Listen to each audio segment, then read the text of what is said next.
The water was cold, black, and rising fast. In the darkness off the Libyan coast, 764 men were about to die. Not because the enemy had outsmarted them, not because their ship was obsolete, but because the people who were supposed to keep them safe had simply forgotten to tell them where the mines were. Someone knew. The submarine service knew. Some officers at headquarters knew.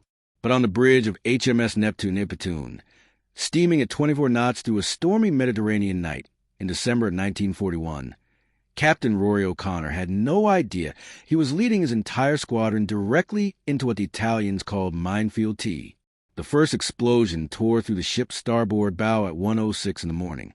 Then another, and as the captain desperately ordered full reverse, trying to back his way out of the nightmare, his propellers chewed straight into 2 more mines. If you think that's baffling, just wait. Because what happened next wasn't just tragic.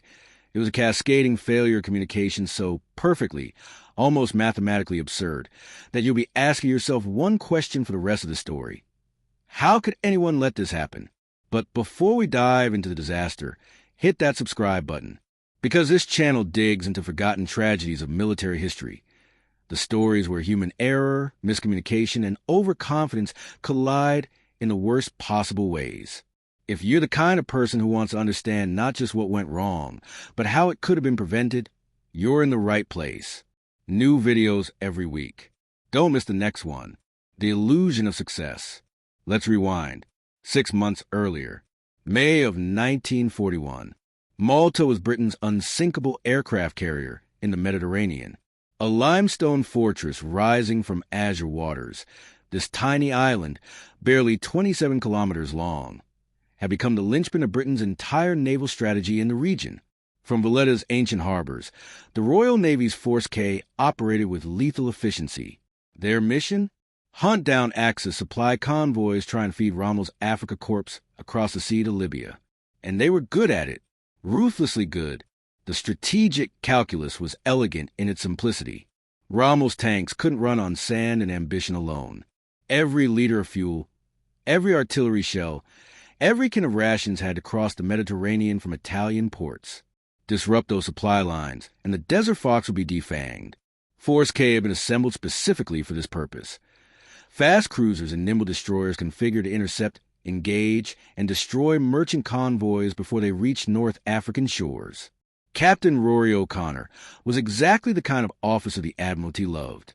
43 years old, a veteran of the Great War, decisive in crisis, experienced in navigation, confident in his instincts without crossing into arrogance.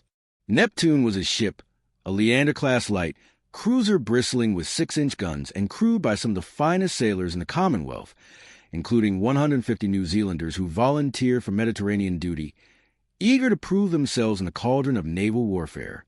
By December, Force K had racked up an enviable record. Convoy after convoy intercepted, supply lines strangled, Rommel's tanks left thirsty and starving the desert, while British forces regrouped and resupplied. The mood at Malta was one of quiet swagger. Officers spoke in understated tones about their successes, but everyone knew the statistics. They'd become so effective that Italian merchant captains had started petitioning for heavier escorts. Some convoys were rerouted entirely, adding days to their journeys just to avoid Force K's hunting grounds. Churchill himself had taken notice. In his typically colorful prose, the Prime Minister had described Malta as the unsinkable aircraft carrier and Force K as its deadliest weapon. The pressure to maintain the success rate was immense. Every convoy that slipped through meant more German tanks operational in the desert. Every supply ship that reached Tripoli meant more British casualties when the next offensive came. But there was a problem. A silent, invisible problem growing beneath the waves. The Italians had been busy.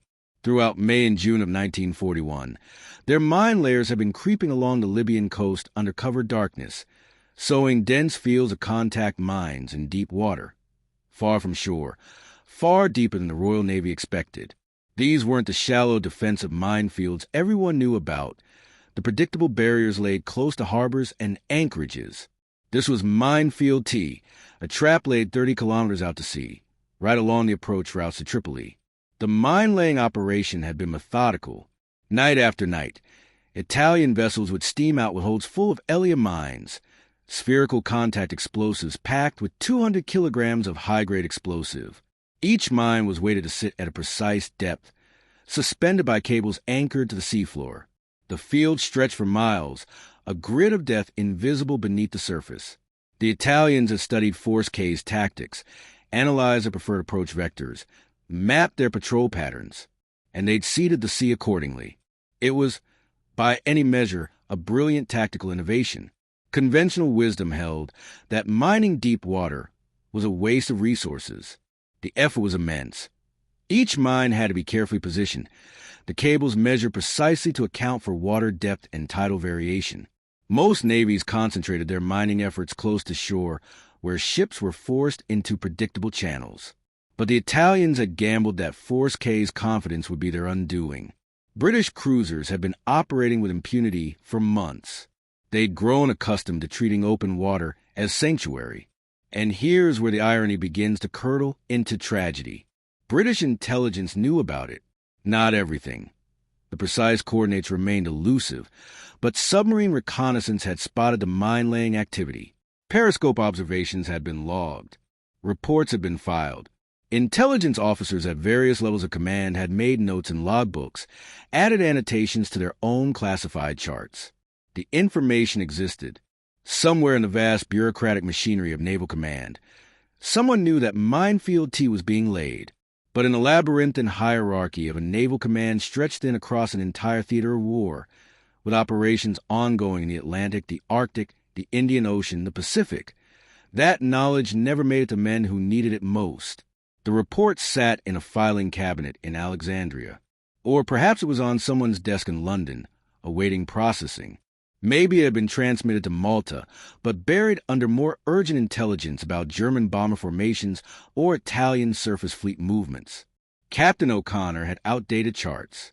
His minesweeping data was incomplete. The plotting tables on Neptune's bridge showed minefield from earlier in the war, French defensive fields, Italian coastal barriers, all neatly marked and documented. But Minefield T? It might as well have been on the moon. And when Force K received orders on the afternoon of December 18th to intercept yet another high-priority Italian convoy bound for Tripoli, nobody on his bridge had any reason to suspect that the route they were about to take had become a death trap. The briefing had been straightforward. Enemy convoy spotted. For merchant vessels. Heavy escort. High-value cargo destined for Rommel's forces. Intercept and destroy.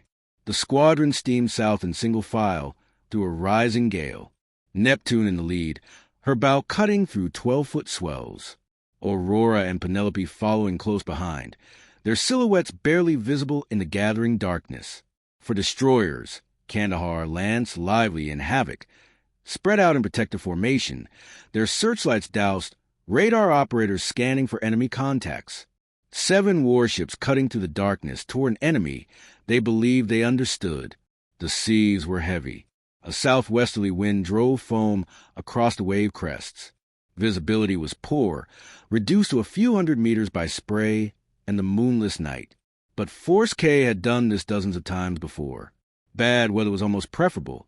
It made them harder to spot from the air, harder to track from shore-based observation posts. The crews had settled into familiar rhythm of a night operation, a mixture of tension and routine. At 1:06 in the morning, Neptune's paravane, a towed underwater device meant to snag mine cables and cut them loose safely, touched something metallic beneath the surface. A fraction of a second. That's all the warning they got.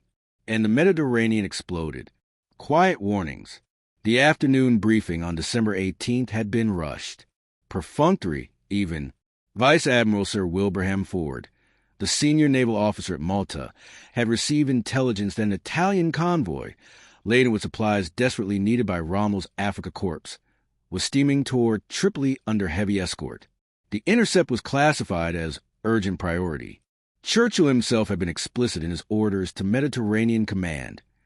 If any supplies get through, you've failed in your duty. The pressure was immense. The stakes were existential. Every tank that Rommel received meant British soldiers would face it in the desert. Every crate of ammunition meant more casualties when the inevitable offensive came. So at 6 in the evening, Force K was ordered to sea. Immediately. No delays. No elaboration.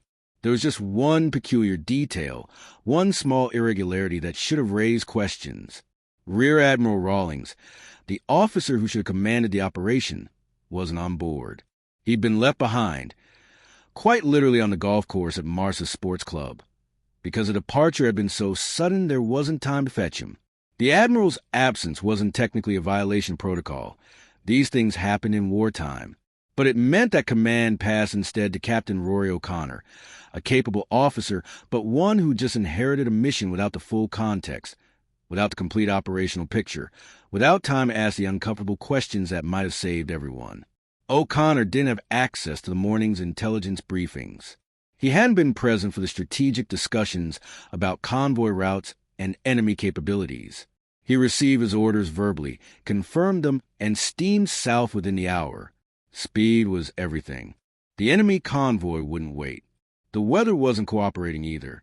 As Force K cleared the Maltese harbor and turned south toward Libya, a strong southwesterly wind began to rise. The sea grew heavier with each passing hour. Waves slapped against Neptune's hull with increasing violence, sending spray across the forward gun turrets. The barometer was dropping. Veteran sailors recognized the signs. A proper Mediterranean storm was building, the kind that could scatter formations and turn simple maneuvers into exhausting struggles against wind and current. But bad weather was routine. Storms in the Mediterranean were just another occupational hazard, like submarine contacts and air raids. The crews strapped down equipment, secured loose fittings, and settled into familiar rhythm of a night operation. 3 cruisers steaming in line, Neptune, Aurora, and Penelope, for destroyers. Kandahar, Lance, Lively, and Havoc, spread out in protective formation. 7 warships cutting to the darkness toward an enemy they believed they understood. Below decks, sailors prepared for battle. Damage control parties assembled their equipment.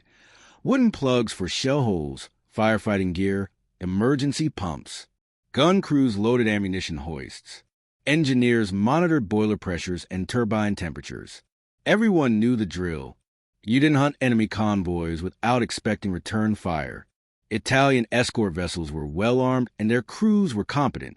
This wouldn't be a walkover. What nobody prepared for was what waited 30 kilometers offshore. The maps that lied.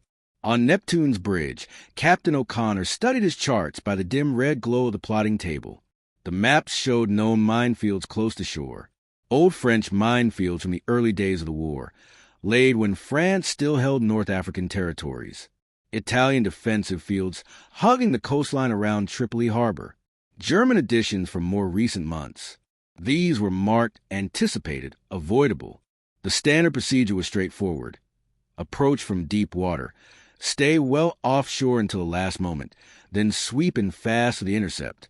Attack from the seaward side where the enemy wouldn't expect you. Use speed and surprise to overwhelm the escorts before they could organize an effective defense. What the maps didn't show was Minefield T, 30 kilometers from the coast, farther out than anyone expected mines to be laid. The Italians had spent months planning a dense grid of contact mines in water over 150 meters deep. It was an audacious gamble, a violation of conventional doctrine. Most navies didn't bother mining deep water. The effort was immense, and conventional wisdom held that ships wouldn't travel predictable routes so far offshore. Why waste resources mining open ocean when you could concentrate defenses around harbors and coastal approaches? But the Italians had studied Force K's tactics. They'd analyzed after-action reports from convoy escorts. They'd mapped the cruisers' preferred approach vectors, noted their tendency to attack from deep water, where they had room to maneuver, and they'd seeded the sea accordingly, betting that British confidence would lead them straight into the trap. British submarines had observed the mine-laying operations earlier in the year. HMS Upholder, one of the most successful submarines in the Mediterranean, had noted suspicious activity during a patrol in May. Her captain had logged the observation, transmitted it via radio to headquarters in Alexandria. Reports had been filed. Intelligence officers at various levels of command had made notes in logbooks, added annotations to their own classified charts. But in the chaotic information ecosystem of a global war, with battles raging across 3 continents and supply lines stretched to breaking, that crucial knowledge never filtered down to Malta.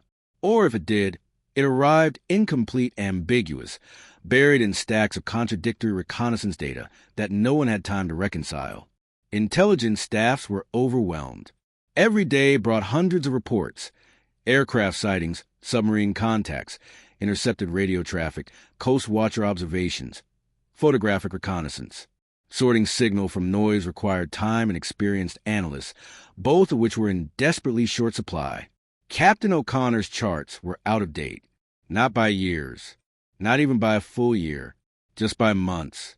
But in naval warfare, where mines would be laid overnight and shipping routes altered with a single radio message, months might as well be centuries. 1 in the morning, at 0100 hours, Force K closed within 20 miles of Tripoli. O'Connor gave the order to reduce speed.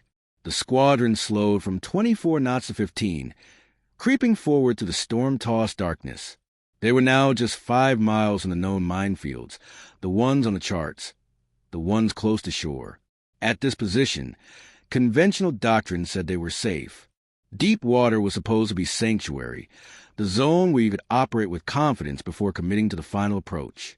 The ships maintained radio silence. Standard operating procedure when operating in enemy waters. Don't give the Italians any indication you're coming. Let your presence be the first and last thing they discover.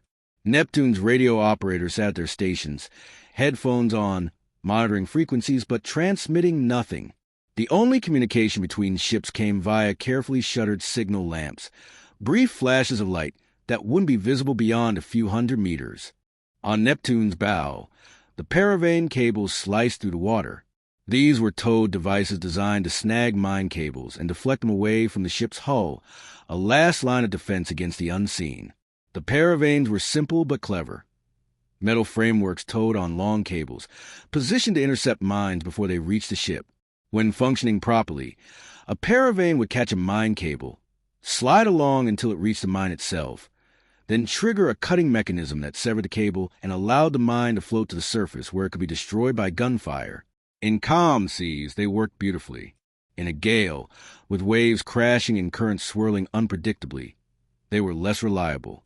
The cables could tangle. The cutting mechanisms could jam. The whole apparatus could be swept aside by a particularly violent wave. But they were all Force K had. No minesweepers could keep pace with cruisers traveling at 20-plus knots. Paravanes were your insurance policy, your gamble that if you did stumble into a minefield, you'd get at least a few seconds warning before disaster struck. At 1:06, the starboard paravane touched something metallic. A fraction of a second later, the sea erupted in fire. The explosion was colossal. 200 kilograms of high explosive detonating just meters from Neptune's starboard bow. A column of water and shrapnel shot upward, reaching above the level of the bridge before cascading back down. The blast wave tore into the cruiser's starboard bow plating, ripping open compartments and flooding forward storage areas. Alarms shrieked throughout the ship. Damage reports flooded the bridge. Men scrambled to seal bulkheads, to shore up the breaches, to keep the ship afloat. O'Connor made the logical decision. Full reverse. Back out the way they came. If there was one mine, there would be others. The only safe direction was backward, retracing their path through water they'd already traversed safely. But the thing about minefields is this: they don't just block one direction. They surround you. As Neptune's propellers churn in reverse, driving the ship backward through the churning water, the hull struck 2 more mines in rapid succession. The second explosion gutted the engine room, killing everyone inside instantly and crippling Neptune's ability to maneuver. The third obliterated the aft magazine, triggering secondary explosions as ammunition cooked off in the fierce heat. Fires erupted below deck. The cruiser began to list heavily to starboard, taking on water faster than the pumps could manage.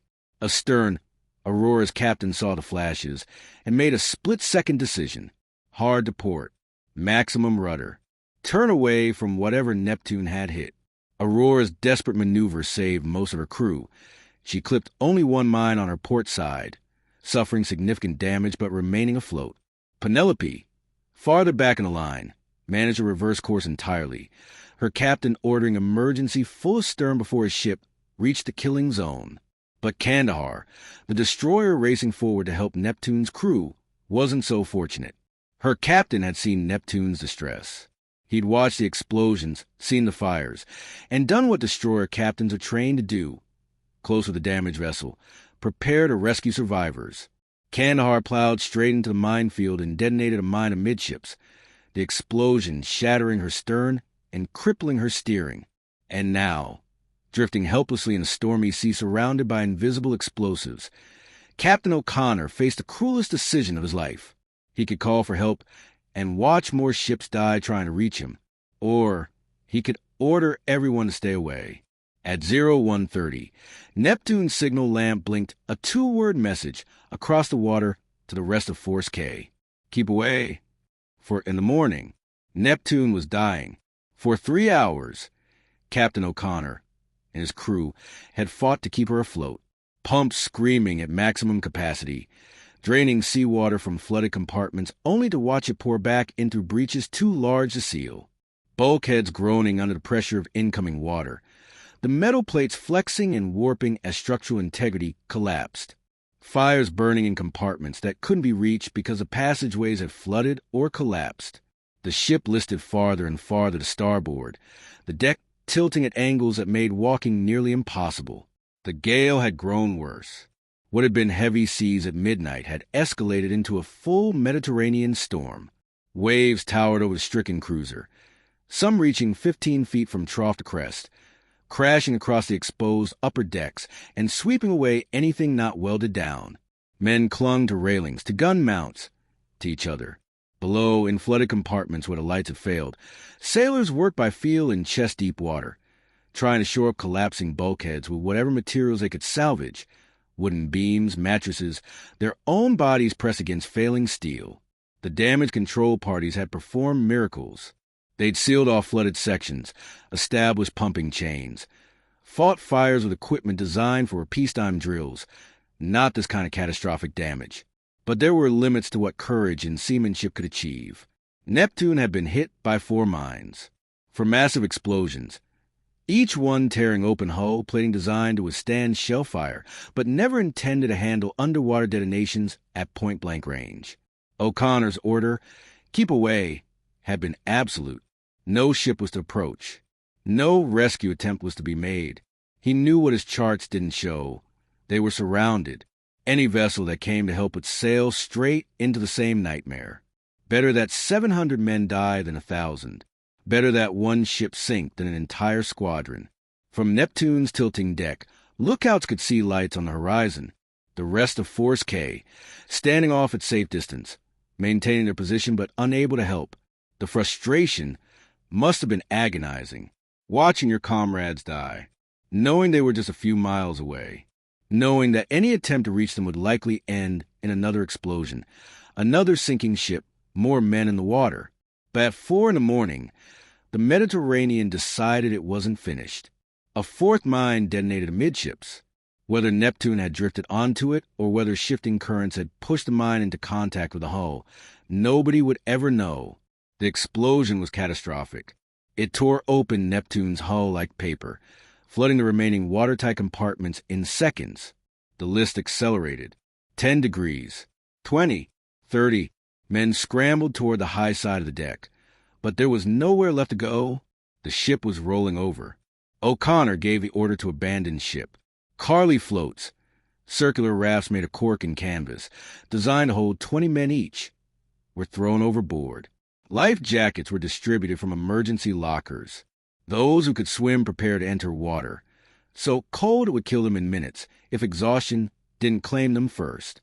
December in the Mediterranean. The water temperature was perhaps 15 degrees Celsius. Cold enough to induce hypothermia within an hour. Cold enough to numb extremities and sap strength. Cold enough to kill. The seas were mountainous. Visibility was nearly zero. Rain had begun falling, driven horizontal by the gale-force winds. And somewhere beneath them, more mines waited in the dark. Neptune rolled, slowly at first, as if reluctant to accept her fate. then faster. The starboard rail dipped beneath the surface. Water poured through open hatches, accelerating the inevitable. Men jumped or were swept overboard. Some made it to the Carly floats. Others clung to debris, wooden planks, empty barrels, anything that would float.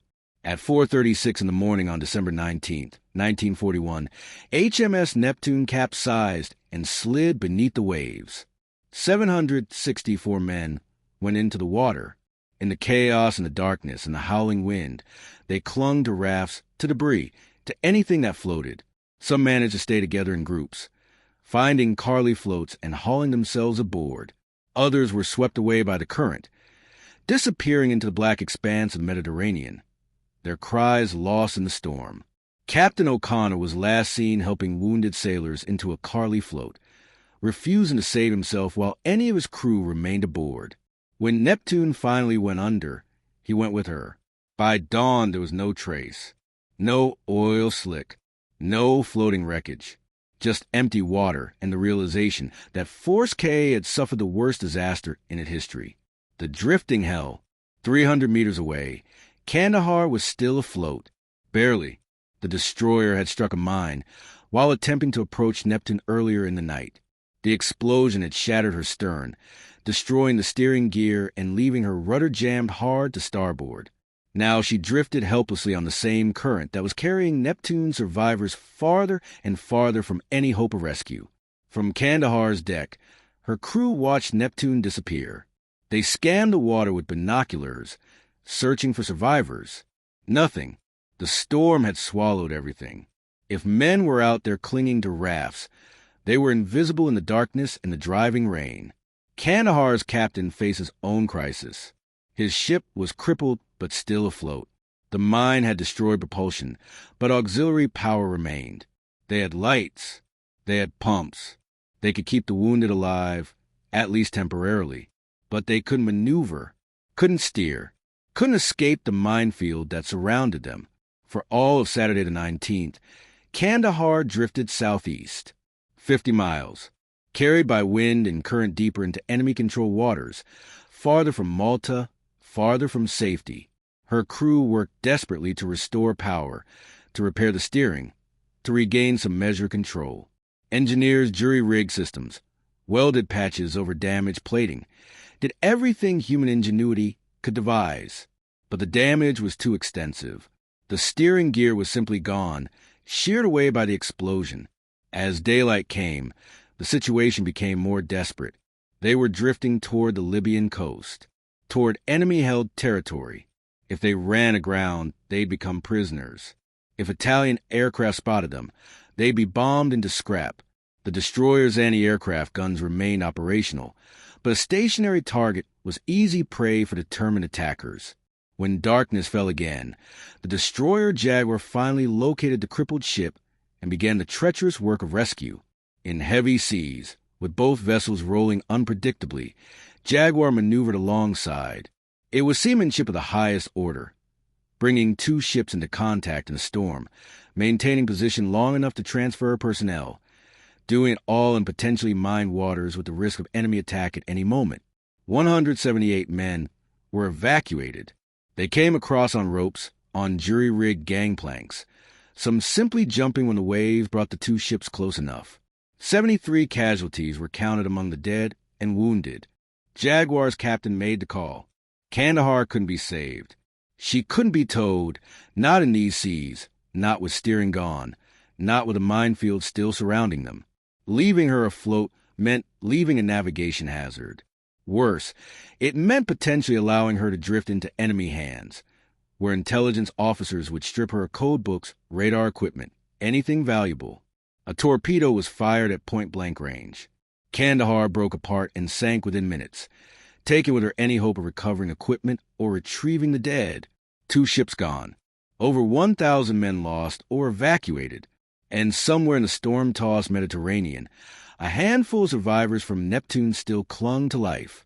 5 days later, on Christmas Eve, the Italian torpedo boat Calliope was on patrol off the Libyan coast when a lookout spotted something drifting in the swell.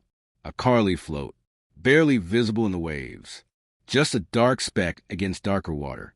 As Calliope closed in, the crew could make out two figures lashed to the raft. One was moving, the other was still. Able seaman Norman Walton had been in the water for 5 days.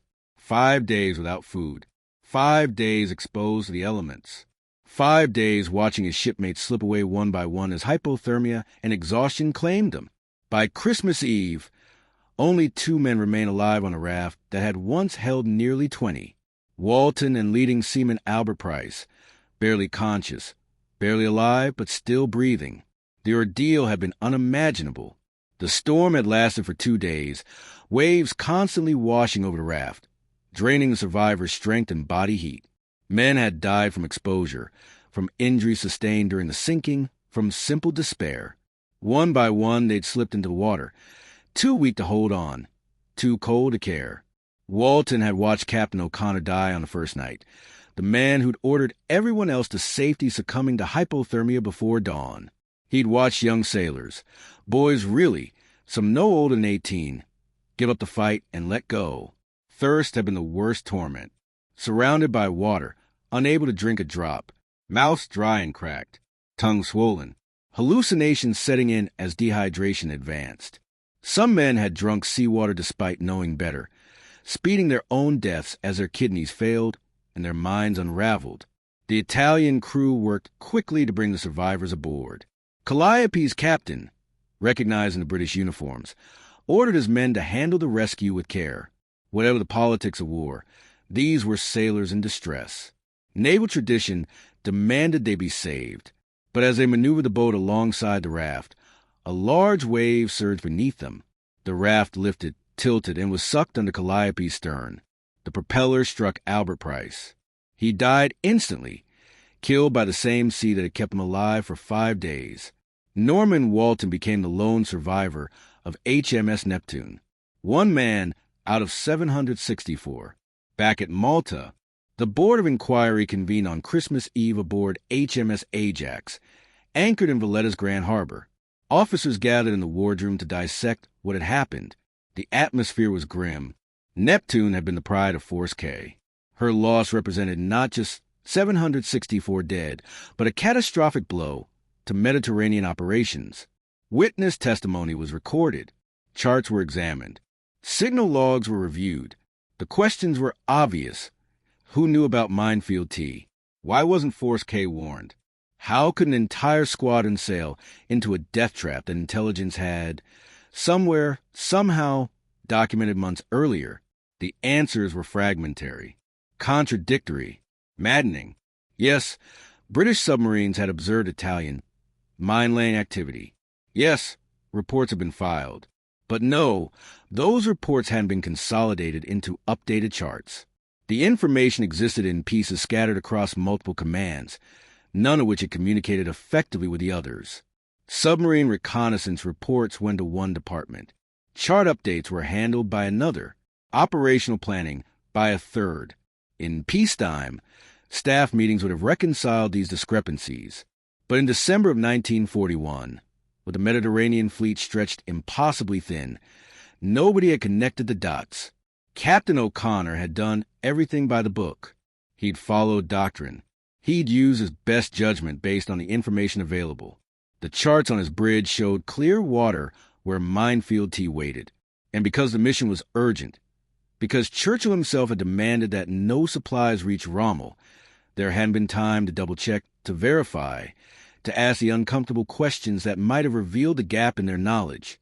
The Board of Inquiry delivered its findings on January 8, 1942. No individual negligence. No criminal incompetence. Just a catastrophic failure of communication in a system stretched to its breaking point. The official casualty list was carefully worded. For security reasons, the sinking was kept quiet for weeks. Memorial stones in the UK, South Africa, and New Zealand listed the date as December 25th, Christmas Day, rather than the 19th. Families were told their sons, husbands, and brothers had been lost at sea. The details remain classified. 75 years later, in 2016, the wreck of HMS Neptune was finally located by HMS Enterprise during a hydrographic survey off the Libyan coast. She rests in over 150 meters of water. Her exact coordinates remain secret, protected from salvage hunters, a war grave for the men who never had a chance. The irony is almost unbearable. They were killed not by the enemy's cunning, but by their own side's failure to share what it knew. The silence that followed. For weeks, the Admiralty said nothing. On Boxing Day, the day after Christmas in 1941, telegrams began arriving at homes across Britain, New Zealand, South Africa, and Newfoundland. The wording was coldly bureaucratic. The same phrase repeated in hundreds of identical messages. The Admiralty regrets to inform you that your son is reported missing, presumed lost at sea.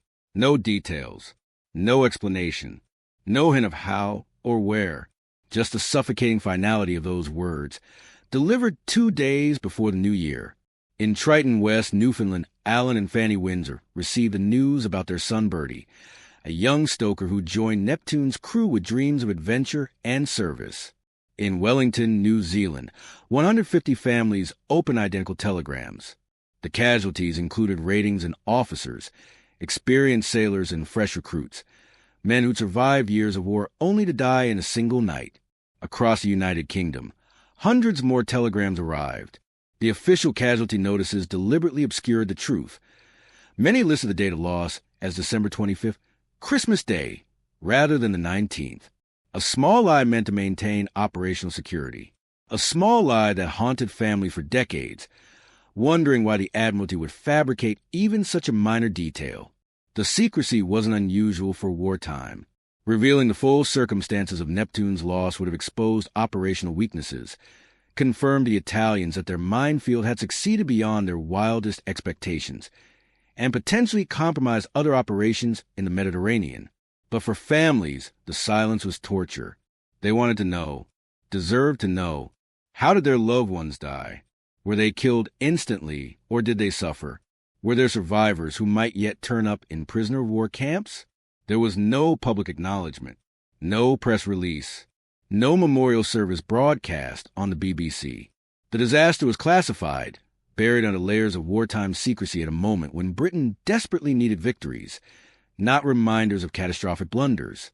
The newspapers carried stories of battles won, of convoys successfully defended, of heroic stands in North Africa. HMS Neptune simply vanished from the official record.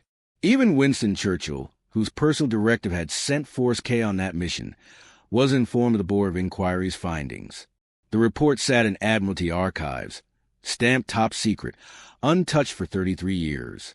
When historians finally gained access in 1974, the conclusions were damning not because of individual incompetence, but because of systemic collapse. The cost of disconnection. The Board of Inquiry identified the core failure with clinical precision. Information existed, but it never reached the people who needed it. British submarines had observed Italian mine-laying operations in May and June of 1941. Officers at certain levels of command possessed updated intelligence about Minefield T. The knowledge was scattered across multiple departments: submarine reconnaissance, naval intelligence, Force K staff officers, cartography sections responsible for chart updates, but no single authority had consolidated into actionable warnings. Each piece of information lived in its own silo, known to specialists, but never integrated into the operational picture that frontline commanders relied upon. The submarine reports described suspicious activity and possible mine laying, but didn't provide precise coordinates. The intelligence analysts noted increased Italian naval activity off Tripoli, but didn't flag it as an immediate threat to Force K operations. The cartography section awaited confirmed mine locations before updating official charts, a sensible policy in normal circumstances, but fatal when the confirmation came too late. Captain O'Connor had operated with outdated charts. He'd followed doctrine. He'd made reasonable decisions based on incomplete data. The fault wasn't his arrogance or recklessness. It was the system's inability to communicate across its own fragmented structure. In an organization as vast and complex as the Royal Navy in wartime, with hundreds of ships, thousands of officers, operations spanning from the Arctic to the Indian Ocean, information flow became a critical vulnerability. In peacetime, such gaps might have been caught. Staff meetings would have reconciled discrepancies. Chart updates would have been routine, with ample time for verification and distribution. Intelligence officers could cross-reference submarine reports with aerial reconnaissance and agent networks. But in December of 1941, with battles raging across 3 continents and resources stretched impossibly thin, the Mediterranean Command was improvising under crushing pressure. Churchill's directive, "If any supplies get through, you've failed in your duty," left no room for hesitation, no time for the uncomfortable questions that might have saved lives. When Force K received orders to intercept the Italian convoy, the imperative was speed. Launch immediately. Engage before the enemy reaches port. Success was measured in convoys destroyed, not in careful verification of navigational hazards. The irony cuts deep. Force K had been devastatingly effective precisely because they operated with speed and aggression. Rommel's Africa Corps was starving in the desert thanks to their raids. Italian merchant shipping had been decimated. The strategic impact was undeniable. But that same culture of rapid deployment, of launching missions within hours of receiving intelligence, created the conditions for disaster. There was no pause to verify, no opportunity to double-check the maps, just the urgency of the mission and the assumption that headquarters knew what it was doing. They didn't. What remains? In 2016, 75 years after Neptune sank, the Royal Navy Hydrographic Survey ship HMS Enterprise located the wreck during routine mapping operations off the Libyan coast. The discovery was made almost by accident. Enterprise's sonar detected an anomaly on the seafloor during a systematic survey of Mediterranean shipping lanes. Further investigation confirmed the identity. She rests in water deeper than 150 meters, exactly the depth that had made the Italian minefield so unexpected, so unthinkable according to conventional naval wisdom. Her exact coordinates remain classified. The Ministry of Defense designated the wreck site a protected war grave under protection of Military Remains Act. The coordinates are known only to a handful of naval historians and government officials. Salvage hunters and unauthorized divers are prohibited. Royal Navy vessels occasionally pass over the site, their crews observing a moment of silence for the men entombed below. 764 men remain entombed in her hull. 150 of them were New Zealanders who'd volunteered for Mediterranean service, believing they were fighting for something greater than themselves.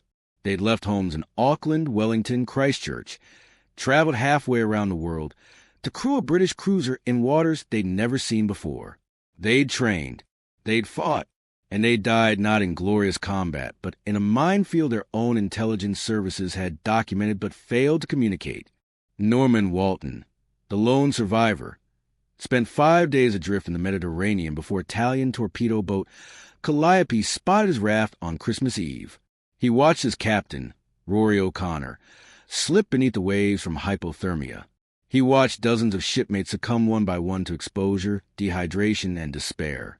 When rescue finally came, his companion Albert Price was killed instantly by Calliope's propeller during the recovery attempt, a final cruel irony in a disaster full of them. Walton spent the rest of the war as a prisoner in Italy, eventually repatriated after the Italian armistice in September of 1943. He returned to Britain, resumed civilian life, and never spoke publicly about what happened on that raft. Journalists sought him out over the years. Historians requested interviews. He declined them all. Some silences are too deep for words. Some memories too painful to revisit. He died in 1996, taking with him the full story of those 5 days. What conversations did he have with Captain O'Connor in the hours before the captain died? What did the men on that raft talk about as they realized rescue might never come? History will never know. Walton's silence honored his shipmates better than any interview could have. The lesson we keep forgetting. Here's what haunts me about this story. Nobody wanted this to happen. No admiral set out to kill his own men. No intelligence officer deliberately withheld life-saving information out of malice or incompetence. No captain made reckless choices out of ego or arrogance. Every person involved was competent, experienced, and committed to the mission. O'Connor was a decorated officer. The intelligence analysts were doing their jobs. The submarine captains filed their reports. The cartographers followed their procedures. The disaster unfolded because the system failed to connect its own knowledge. Information existed in pieces. Here a submarine report, There are reconnaissance note. Somewhere else an updated chart waiting for confirmation before publication. But those pieces never assembled into the complete picture that could have saved Force K. It's a pattern we see repeatedly in military disasters, in industrial accidents, in public health crises. The knowledge exists, but it never reaches the decision makers at the critical moment. We like to think modern militaries have solved this problem. Real-time communications, network command systems, instantaneous data sharing across services and commands, satellite imagery updated hourly, digital charts that can be revised and distributed globally within minutes. The technology is vastly superior to what existed in 1941, but the fundamental challenge remains. How do you ensure that critical information reaches the people who need it at the moment they need it, in a form they can act upon? Technology can accelerate information flow, but it can't guarantee comprehension. Networks can transmit data, but they can't force integration across organizational boundaries. Real-time communication is worthless if the right questions aren't being asked in the first place. HMS Neptune's legacy isn't about mocking the dead for their failure. It's about recognizing how easily catastrophe emerges from the gap between what an organization knows and what its frontline operators understand. In 1941, that gap was measured in outdated charts and missing radio messages. Today it might look different, buried in email chains, lost in bureaucratic silos, obscured by information overload, but the underlying vulnerability persists. Think about it. How many times in your own life have you discovered, too late, that someone in your organization knew about a problem but never communicated effectively? How often does critical information sit in a file somewhere, known to specialists but invisible to decision makers? The scale is different. You're probably not commanding a cruiser through a minefield, but the pattern is identical. 764 lives, one survivor. And the question that still echoes across 84 years, how could this possibly happen? The answer is simpler and more terrifying than we'd like to admit. It happens when we assume someone else has handled it. When we trust the system to do what systems often fail to do. When we move too fast to verify, too confidently to question, too urgently to pause and ask whether the information we're relying upon is actually complete and current. It happens when organizational complexity creates gaps that nobody is responsible for bridging. When the urgent crowds out the important. When speed becomes more valuable than accuracy. When we confuse having information with understanding it. The Mediterranean is full of wrecks from the Second World War.